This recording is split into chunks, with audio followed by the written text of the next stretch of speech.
This is the X-Zone Broadcast Network, broadcasting worldwide on broadcast affiliates and satellite program providers, including CNN Broadcast Network, Sirius Satellite Network, Star Media, Good News Radio Network, Angel Broadcast Network, Wiki Broadcast Network, and WPBN TV. For more information on the X-Zone Broadcast Network, visit us at www.xzbn.net.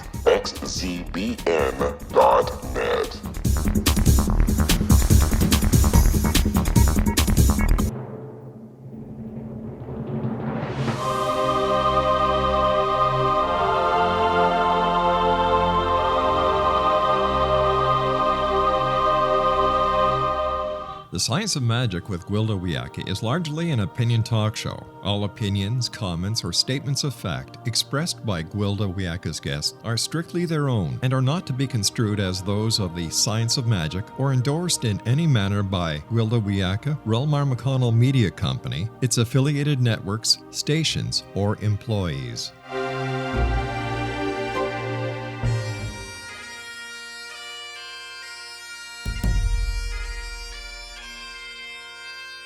Welcome to the Science of Magic with Gwilda Wiyaka, a program dedicated to uncovering the unified nature of reality and humanity's ever-evolving place as truly galactic beings. For more information on the Science of Magic with Gwilda Wiyaka, visit us online at www.thescienceofmagic.net.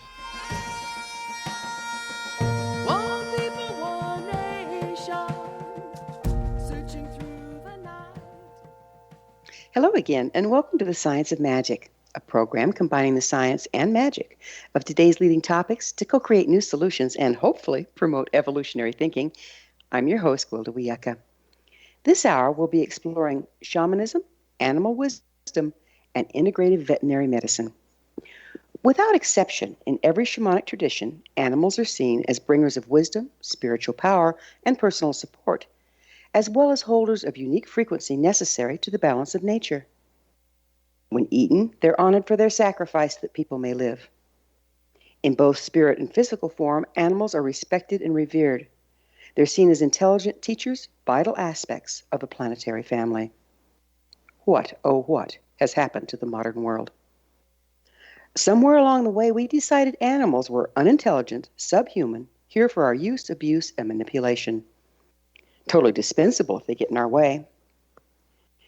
Be it animal testing, genetic engineering, or habitat encroachment, modern society has desecrated these beautiful beings for generations.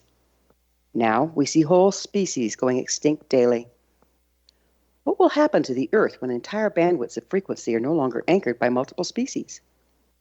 Are we so blind, deaf, and short-sighted that we think it'll have no effect to lose entire tribes of animals while we distort those that remain? Yet there are still some that recognize the wisdom of the animal kingdom, respect the unique frequency and balance they carry, and most importantly, listen to what they have to say. There are a select few who honor the balance and sacredness of the animal kingdom. One such person is with us today. Dr. Janet Varhus has agreed to share some unique, enlightening stories about the wisdom and service of animals. Dr. Janet is an Iowa State graduate engaging in a mixed practice, specializing in integrative veterinary medicine. Included in her practice is Chinese Traditional Veterinary Medicine, low-level laser, food therapy, Veterinary Orthopedic Manipulation, along with traditional veterinary medicine and surgery.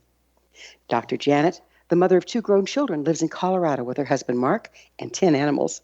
Her website, animalcarepancha.com. That's Poncha, animalcarepancha.com. Dr. Janet, thank you so much for joining us on the Science of Magic. You're welcome. Thank you for inviting me. We should have a good time today, I'm thinking. Yeah. What drew you to be a veterinarian in the first place? Oh, it was one of those things that I wanted to do ever since I was about 9 years old. Like a real calling, huh?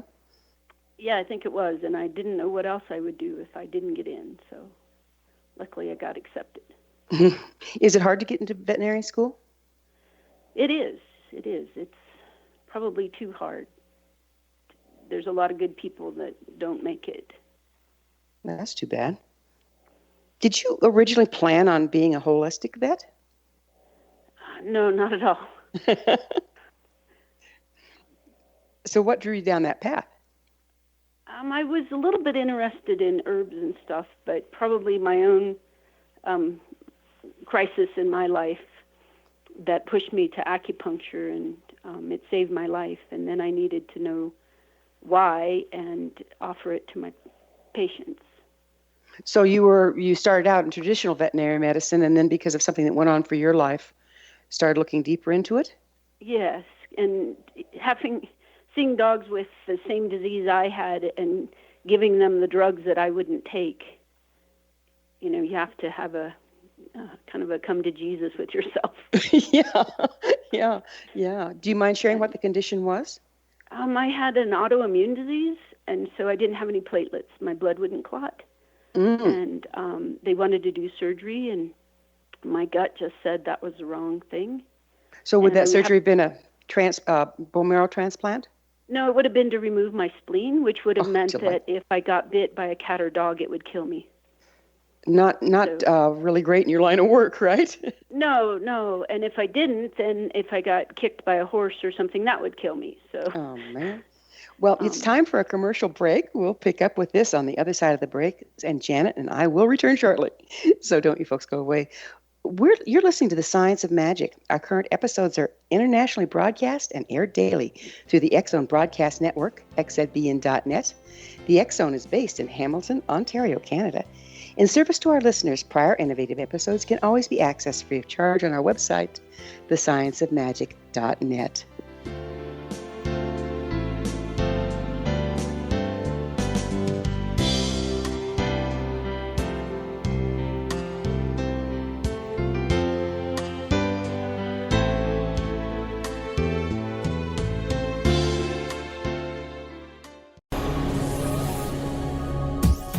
This is the X-Zone Broadcast Network, broadcasting worldwide on broadcast affiliates and satellite program providers, including CNN Broadcast Network, Sirius Satellite Network, Star Media, Good News Radio Network, Angel Broadcast Network, Wiki Broadcast Network, and WPBN TV. For more information on the X-Zone Broadcast Network, visit us at www.xzbn.net.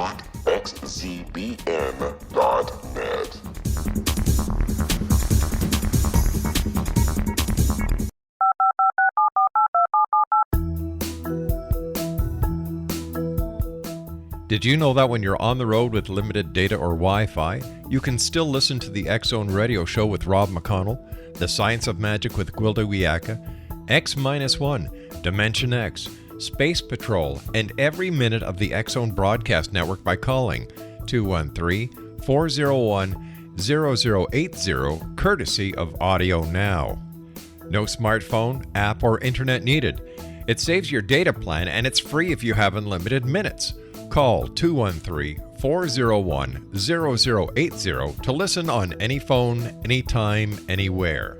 Remember 213-401-0080 for the best of the paranormal, parapsychology, and sci-fi radio programming anywhere, 24/7, 365.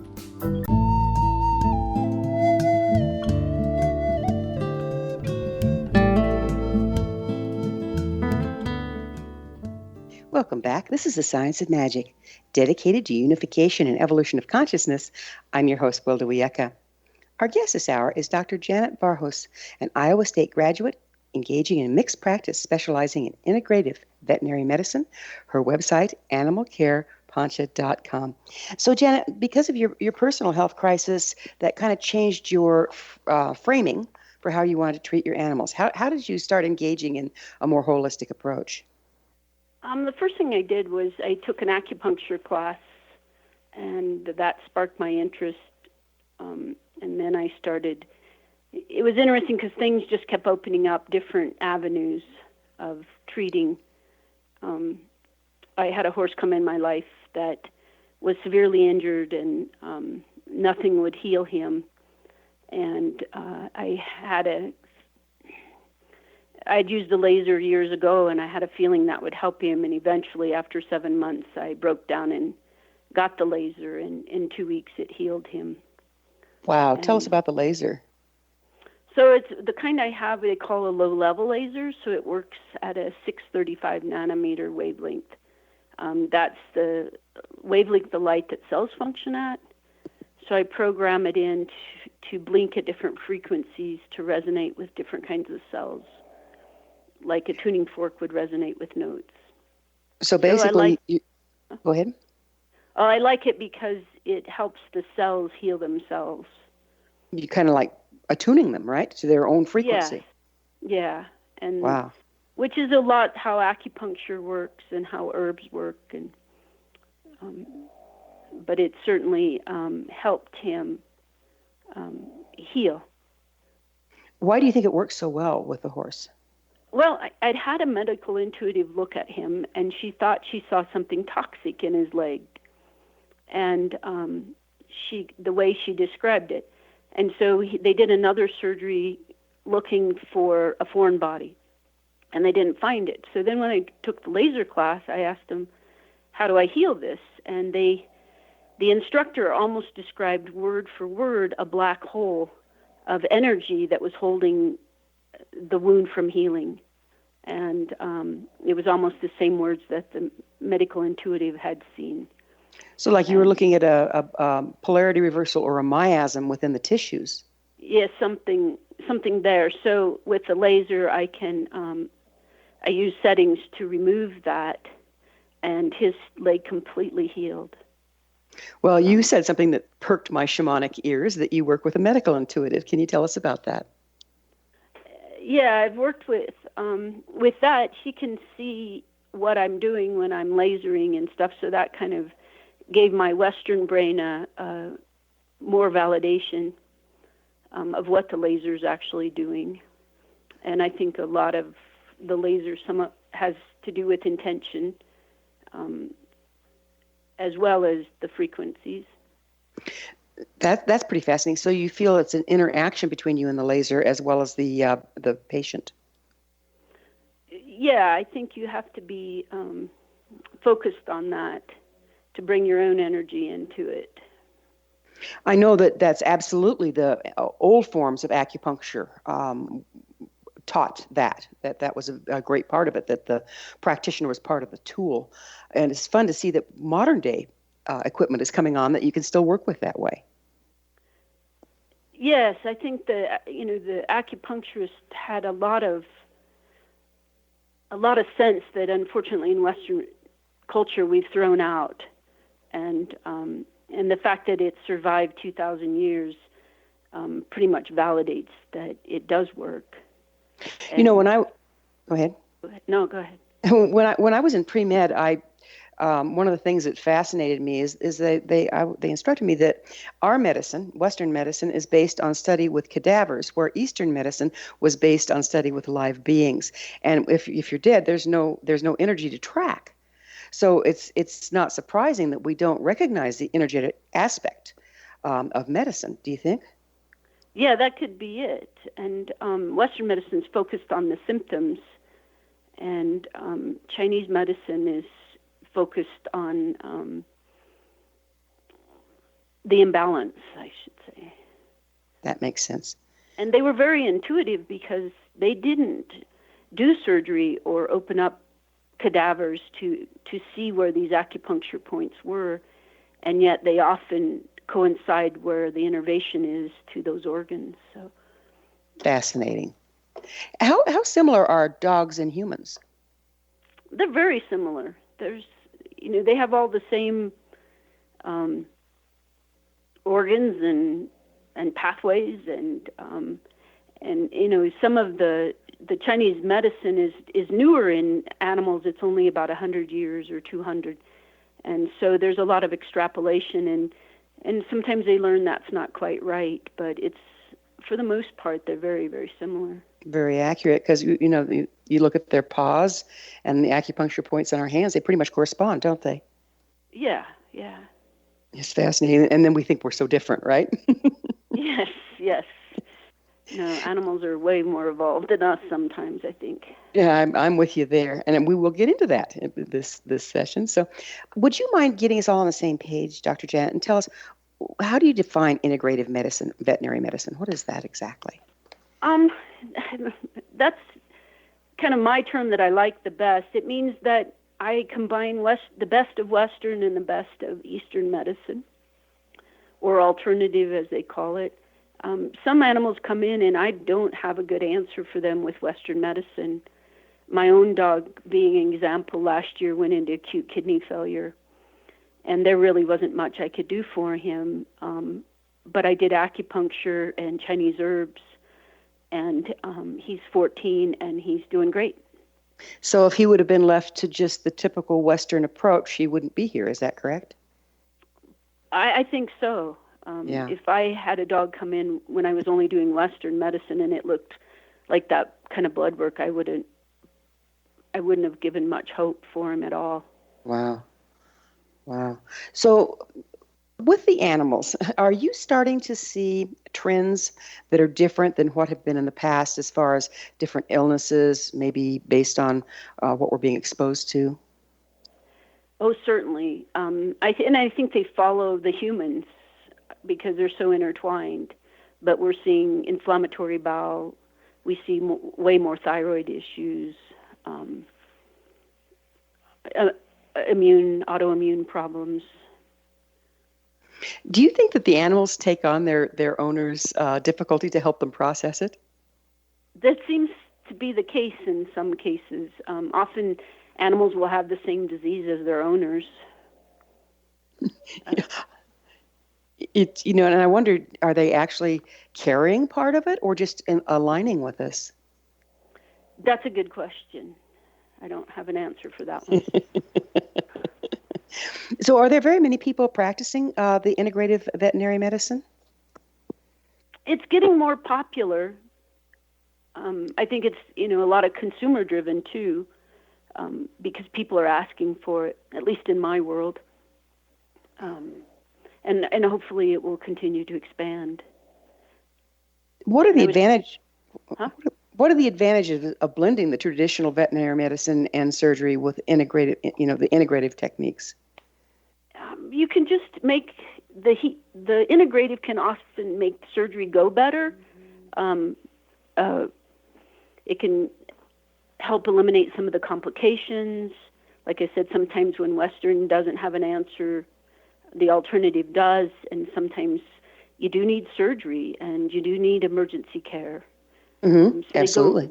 They intertwine very well, and the cool thing with my practice is some people come in not knowing anything about integrative practice, but they're open-minded enough that they leave here with herbs or something else. And you can come to think about it, that might turn around how they treat themselves as well. I keep business cards for the local acupuncturists and craniosacral, because often once they see how well their pet does, they are interested for themselves. What I find fascinating about what we call the alternatives, but some of them are older than our stuff, right? Medicine, is that they are frequency-based. And I had a student that was a veterinarian, and he would have me come in when he was doing complex, long surgeries, and I would recalibrate the medication that he would be putting the animal under with to the animal's frequency. And he said he had a huge increase in the animals doing better under anesthesia, coming out of it better, and that sort of thing. Have you worked with that at all? No, I haven't. That sounds quite interesting. Yeah, it's really interesting. And I'm wondering if the laser could do something like that. Could be. Sometimes I'll laser after surgery, but I guess my focus has been more on detoxing, which maybe is what you're talking about, and wound healing and pain. So you're using the laser to remove the trauma that was put in by the procedure? Yes. Sign me up. And I do that frequently, remove the memory of trauma in the cells with the laser. And do you see the animals healing better when you do that? Yes. I had a horse that had been injured with some inappropriate training techniques, and so I was lasering it for the scar tissue and the wound healing, and it dawned on me he probably had some emotional issues, and he was known to attack people, and So I started doing it, and he got really amped up. And then about halfway through, he let out a big sigh, calmed down, relaxed. Well, a year later, I was called to treat him because he had a bellyache. And I was kind of fearful because I usually stick a tube down their nose, and this was a 17-hand horse. Ooh, and yeah. and that would attack people. And I went to see him, and he indeed needed a tube down his nose.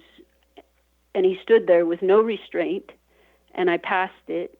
And then when I went to leave, he came over and put his head on my chest. Oh. So he remembered me a year later. Yeah. And one treatment made that profound of an effect on him. And it lasted. That's what's interesting. Yeah. It seems like people backslide more than animals do. Sometimes people want to hold on to their illness. We have a lot to learn from animals, don't we? Yeah, I don't think they're as attached. Mm-hmm. Mm-hmm. Unless sometimes it seems like if they're taking it on for their owner, that's the one time I find it difficult. So back to that, they're aligning with what their owner has, and because their owner's attached to it, they're helping them work with it. Yeah. Yeah, it's just amazing. It's just amazing. I'd like to talk a little bit more about, and we have about a little less than a minute left, so we'll pick it up on the other side of a commercial break. But when did you first start working with a medical intuitive? About 10 years ago. The same horse has taken me on quite a journey, and he took me to a clinic that I happened to meet this person, and then we ended up working together for about 5 years. And still do sometimes.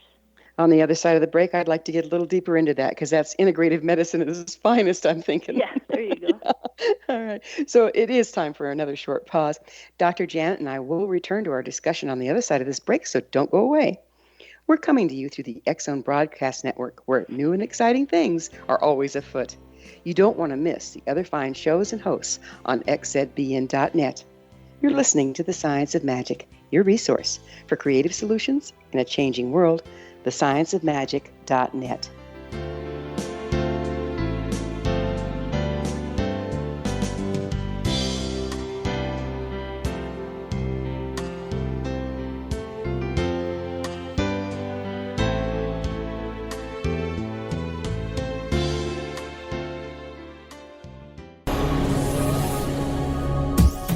This is the X-Zone Broadcast Network, broadcasting worldwide on broadcast affiliates and satellite program providers, including CNN Broadcast Network, Sirius Satellite Network, Star Media, Good News Radio Network, Angel Broadcast Network, Wiki Broadcast Network, and WPBN TV. For more information on the X-Zone Broadcast Network, visit us at www.xzbn.net.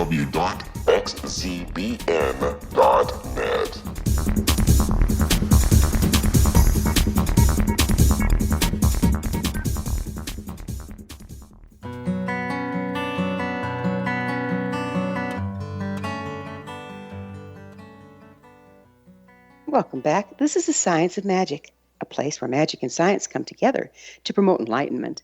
I'm your host, Gwilda Wiyaka. Our guest this hour is Dr. Janet Varhus, an Iowa State graduate engaging in a mixed practice specializing in integrative veterinary medicine. Her website, animalcarepancha.com. That's Poncha, animalcarepancha.com. We were just getting into talking about medical intuitive. And medical intuitive is a shamanic skill, but there's also, new age people that aren't necessarily shamanically trained that are medical intuitive as well. Could you tell us a little bit about your experience of working with it? Yeah, it was quite interesting because when I met her, I wasn't even sure I believed in animal communication. And then next thing I knew, we were doing medical stuff together. So, but she could. The interesting thing with my laser seemed to open up the animal so she could see deeper to right. I can understand that injuries or whatever was going on in the animal, and then she could also see what changes took place as I lasered, how the animal was responding, and so we often did joint sessions that way. That would really be informative then, because she's seeing what you're doing and you're getting feedback, almost like biofeedback. Yes, and that opened my door for me for craniosacral work, because I was doing that in those sessions, and then I found out more about it.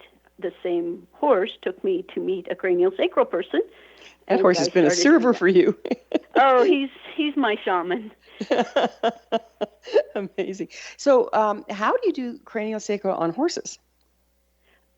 They love it.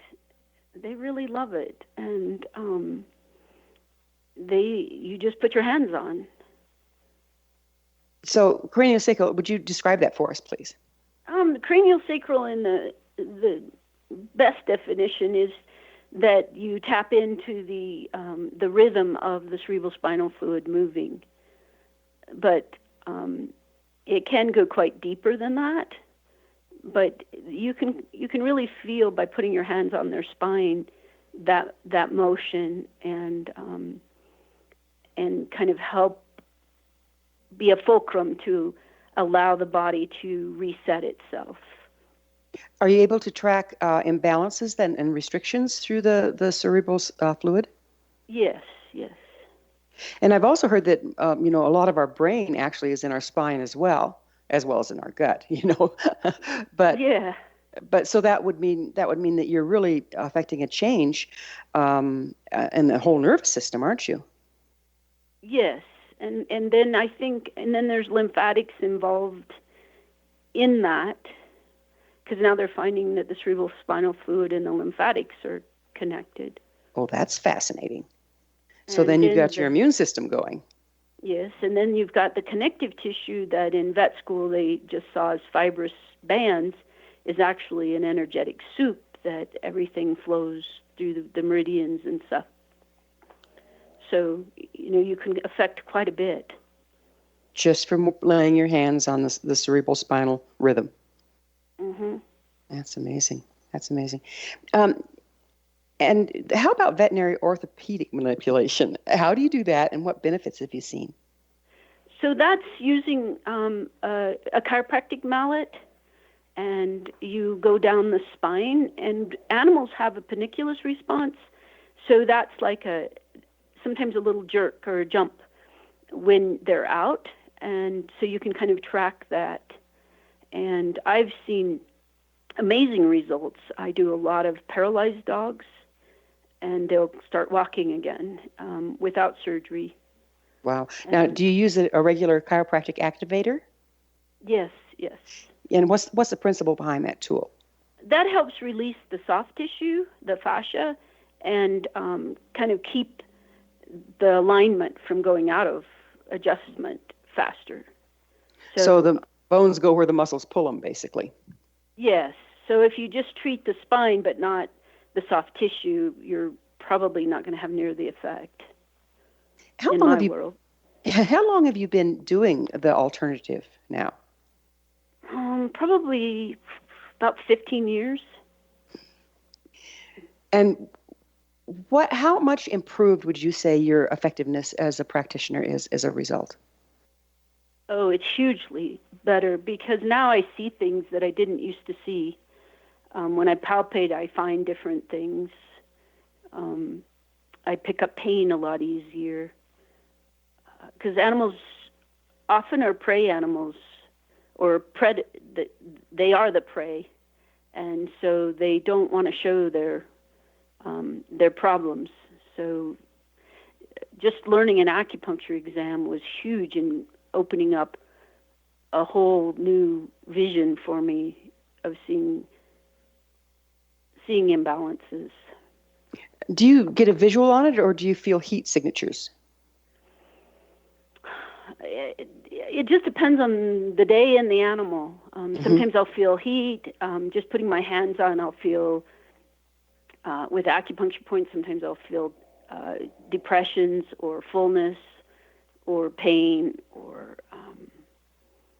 So there's just so much more using your diagnostic skills that's not taught in vet school.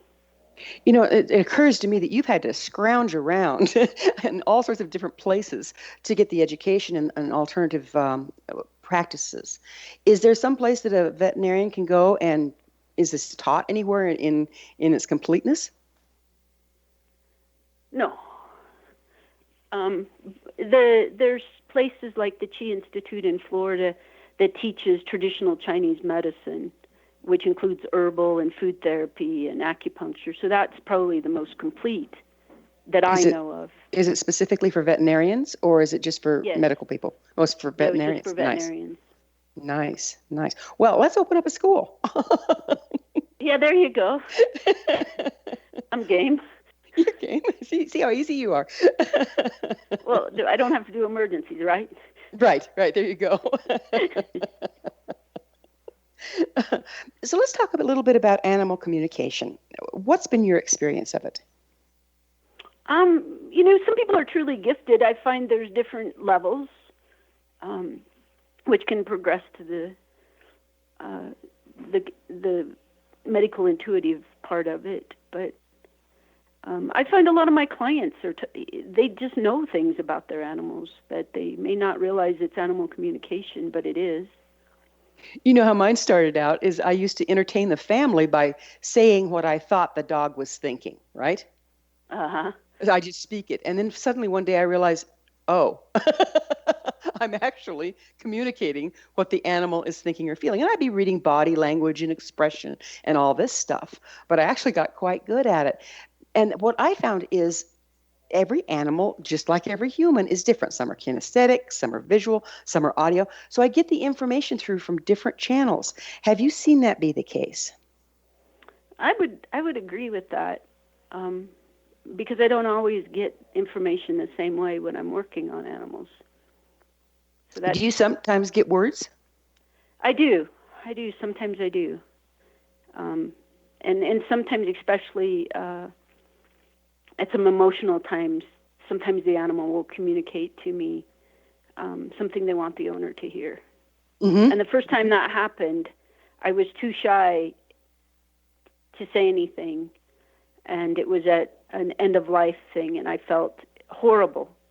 But it wasn't anybody I'd ever met, and I never met again because I was out of town at a friend's place helping her. And so now I just blurt it out, whether it makes sense or not. So can you tell us a story about one of those times? Can I tell about my dog? Yes. That's probably the safest for me to go. Right. You're talking about Sally Joe? Yeah, my dog that I lost in the mountains. Yeah. Okay. And so we were very close. She's a therapy dog, and we were just very close. And I lost her up in the mountains, and I looked all over for her, and I knew she was panicked, and I was pretty panicked. And so I finally stilled myself and told her that you need to find me because I can't find you. And so then I pictured how I would feel when I found her coming down the road and how excited I would be, and I just held that picture. And pretty soon I walked down the road, and I turned behind me, and there she was coming down the road towards me. Oh, that's beautiful. So that's kind of an example of an animal that would be more visual then. Yeah, I was showing her, but also I'd worked with this communicator, and she said, if you go on vacation, make sure you touch base with your dog and tell them and stuff. Well, of course, I forget, so I'm on my way home, and I remembered, so I said, hey, Sally Joe, I'm going to be home pretty soon, I'm on my way. And someone had been at my house before that, and then I got home about an hour later, and Charlie McCarthy and Santa Claus had been annihilated. And she got so excited she destroyed them. And then, so another time I was coming home early, and I was texting my friend who was house sitting, and I said, hey, I'm coming home earlier than I expected. She was at my house at the time, and she said when she got my text, Sally grabbed a toy and started racing around the house. They feel our intent coming at them, don't they? Yeah. So yeah. I know my son has a Malamute, and they're, of course, bred from the Alaskan timber wolf, and bred to babysit the tribe's children. But they're very, very wolf-like, very pack-oriented, and he's very attached to his papa, my son. And when I babysit him, I said, "Now, Mark, please tell him where you're going and when you'll be back, because I won't be able to." He's 135, 40 pounds. I said, "If he gets a mind to go follow you, I'm not going to be able to stop him." Every time, if Mark tells him what he's going to do and when he'll be back, I have no problem. If he forgets, all heck cuts loose. Have you had those kind of stories? No, just destroying things when he wasn't. And I did have, I have a little pug now, and she is food motivated, and she got into a loaf of bread for a friend of mine, and my friend took it anyway because she wasn't going to give up homemade bread, but she posted a picture of it on Facebook, and so I heard about it all day, and that evening I sat down on the couch with my laptop, and Zoe came to jump next to me, and she jumped on the couch at the same time that picture of the bread popped up. And she looked at me and she looked at the computer and tucked her tail and left. And I never said a word. That's effective dog training there. Well, it's going to be another one of those great moments that we take a little commercial break. But before we pause, let me remind you to check out the amazing upcoming Galactic Shamanism classes for both children and adults. They're upcoming soon on www.findyourpathhome.com. Dr. Janet and I will be back shortly, so don't leave us now.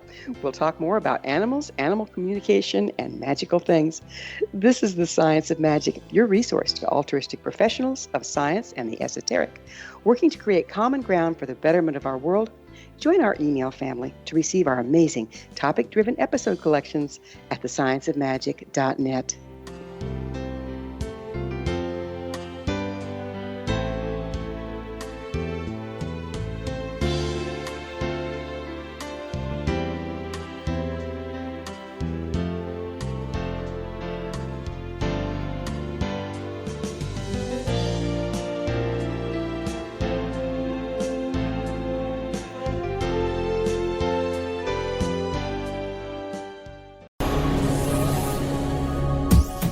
This is the X-Zone Broadcast Network, broadcasting worldwide on broadcast affiliates and satellite program providers, including CNN Broadcast Network, Sirius Satellite Network, Star Media, Good News Radio Network, Angel Broadcast Network, Wiki Broadcast Network, and WPBN TV. For more information on the X-Zone Broadcast Network, visit us at www.xzbn.net.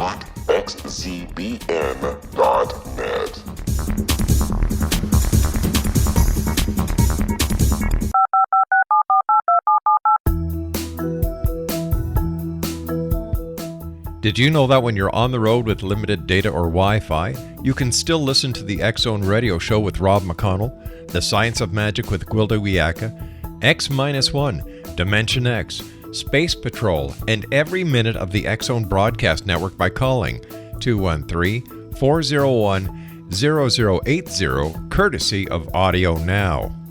No smartphone, app, or internet needed. It saves your data plan, and it's free if you have unlimited minutes. Call 213-401-0080 to listen on any phone, anytime, anywhere. Remember 213-401-0080 for the best of the paranormal, parapsychology, and sci-fi radio programming anywhere, 24/7, 365.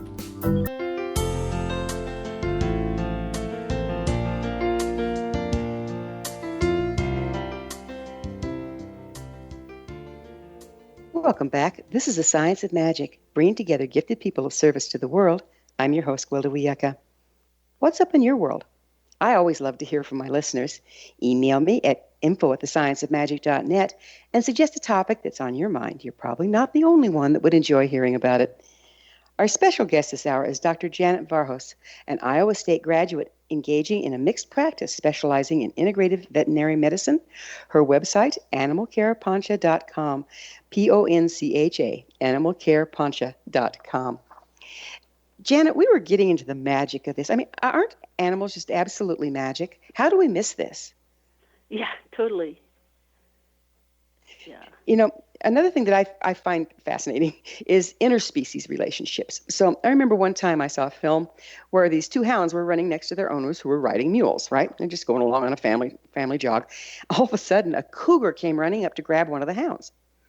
And one of the mules grabbed it by the tail, spun it around, slammed it to the ground, and then stomped it to death to protect his hound. Have you heard those kind of stories? Are they that common? I think they are. Yes. I know my dogs and horses interact a lot. And the last dog I brought home, the horses looked at him like, "Oh, you're back." Like they knew him. There wasn't, because my horse will attack dogs unless he knows them. And he just accepted that dog from the minute he walked home. And was it like a past life connection? I don't know. Could be. The way the whole family accepted him, he probably has been there before. Had you been thinking about bringing the dog home for a while, like maybe you picked it up from your field? I had. This horse, or this dog, I manifested, because I'd been thinking for about 5 years of what my next dog was going to be, but I wasn't ready for it because I had Sally Joe, and even after she passed, I wasn't ready for it.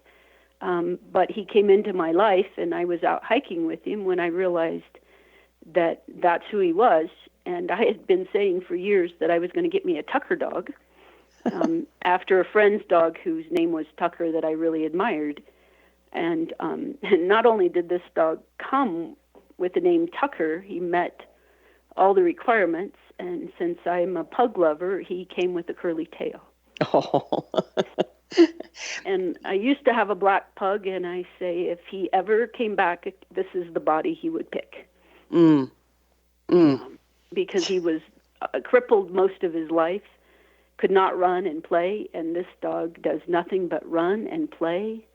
And him and my horse, they race in the mountains. I hike with my horse at Liberty, and they get to racing across the meadows and definitely are communicating.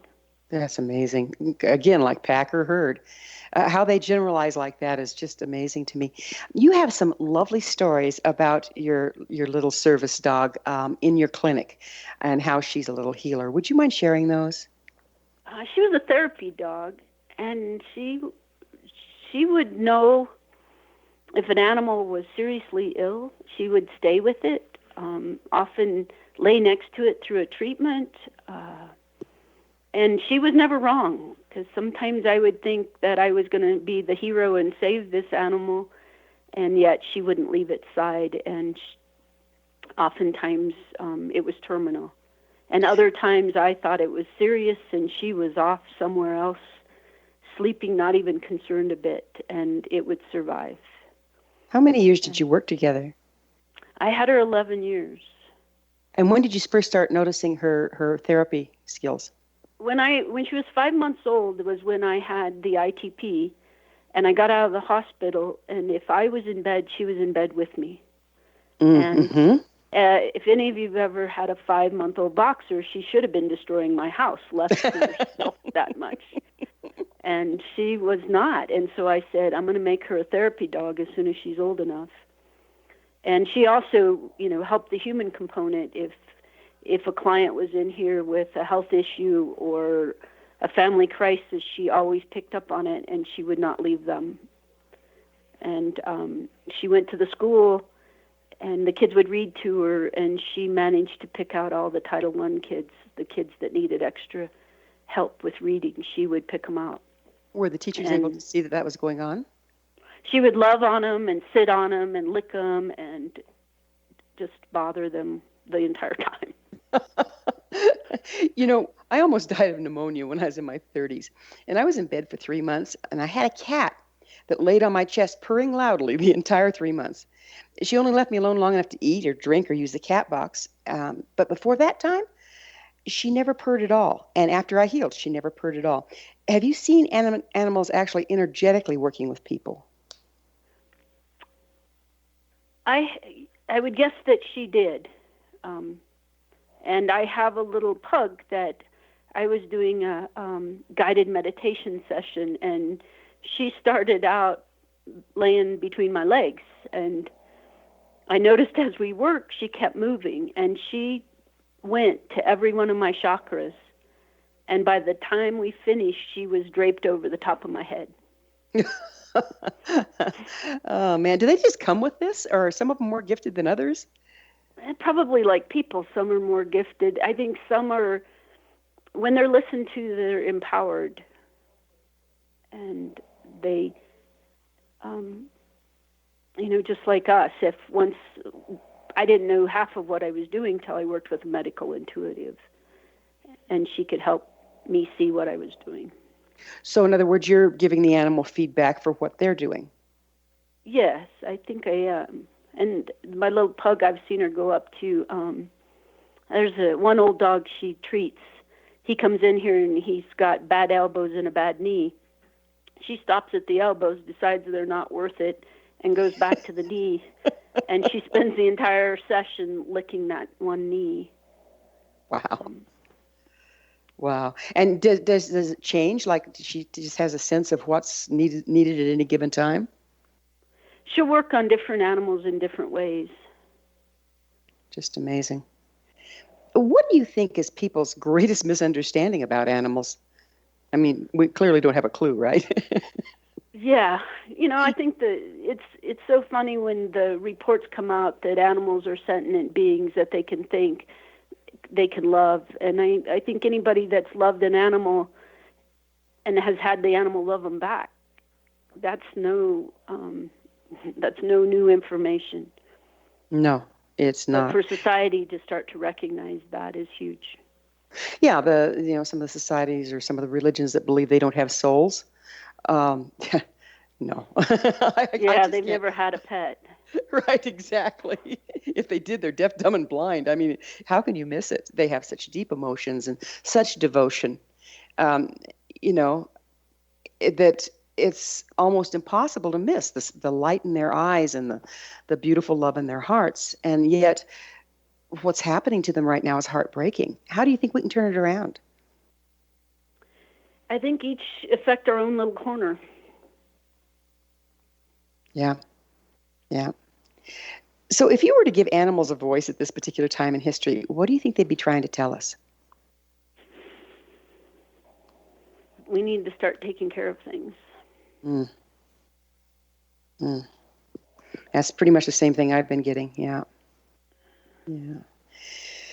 Oh, so if you have an animal and you're wanting to start to learn to communicate with it, to hear on a deeper level, how do you recommend people to get started?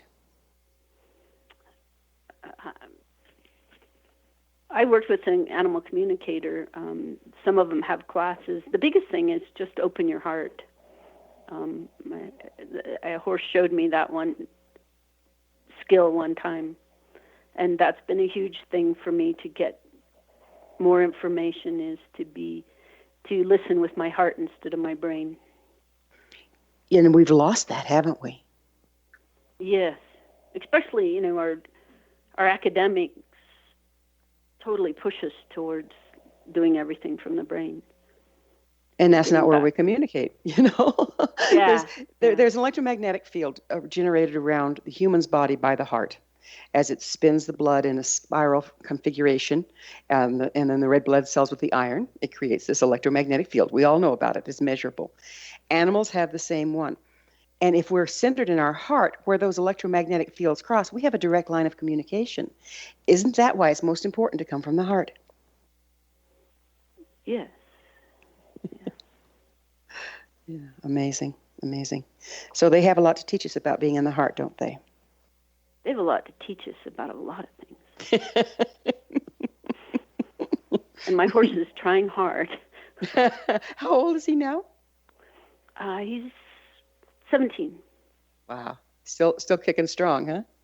Oh, yeah. Yeah. Do you still ride him? No. have had trouble keeping his back well. And there comes a point when you have a partner that getting on their back doesn't seem appropriate. Exactly. Yeah. Does he go on walks with you and stuff, though, still? Yes, when my schedule permits. And well, he has a bad habit of when we get close to the trailer not to let me catch him. Because he thinks I need to stay out longer. Well, time flies. Unfortunately, we're out of it. Dr. Janet, thanks so much for taking time to be with us and share your amazing stories about our animal friends. Our guest this hour has been Dr. Janet Varhus, an Iowa State graduate engaging in a mixed practice, specializing in integrative veterinary medicine. Her website, animalcareponcha.com. This has been The Science of Magic. Until next time, dear ones, may you be blessed with knowledge and comforted with the love of your animals.